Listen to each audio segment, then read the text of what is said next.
Circumcision ఏంటంటే stapler circumcision అంటాం. ఇక్కడ మాకు సర్జికల్ టీమ్ ఉంటారు. యూజువల్లీ నేను పరీక్షించిన తర్వాత వాళ్ళకి నిజంగానే ఆ ఇబ్బందులుంటే ఫిమోసిస్ కానీ, బెల్నోప్రోస్టేటిస్ కానీ, బెల్నైటిస్ కానీ అనే ఇబ్బందులు ఆ అంగానికి ఉండడం వల్ల ఈ ఎరెక్టైల్ డిస్‌ఫంక్షన్స్ వచ్చే ఇష్యూస్ ఉన్నాయి. ఫస్ట్ దీన్ని క్లియర్ చేసుకొని తర్వాత కావాలి అంటే ఎరెక్టైల్ డిస్‌ఫంక్షన్‌ని మనము సరిచేయొచ్చు.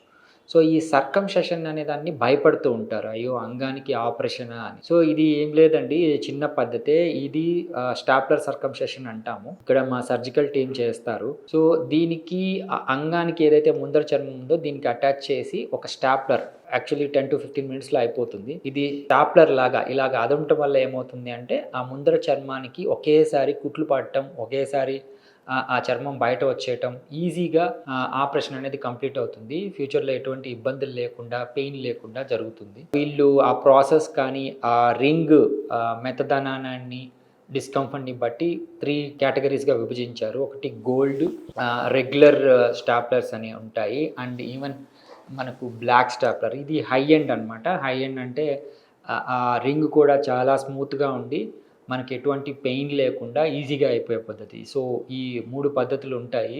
మీరు చేసుకునే దాన్ని బట్టి మా టీము దానికి చార్జ్ చేయటము, దాని గురించి ఎక్స్‌ప్లెయిన్ చేయటము, మిమ్మల్ని సర్కంసెషన్ ఈజీ పద్ధతిలో ఇబ్బంది లేకుండా చేసేయడం అనేది జరుగుతుంది. సో, దీన్ని కొద్దిగా అర్థం చేసుకుంటారని ఈ వీడియో చేయడం. దీన్ని యూజ్ చేసుకోగలరు.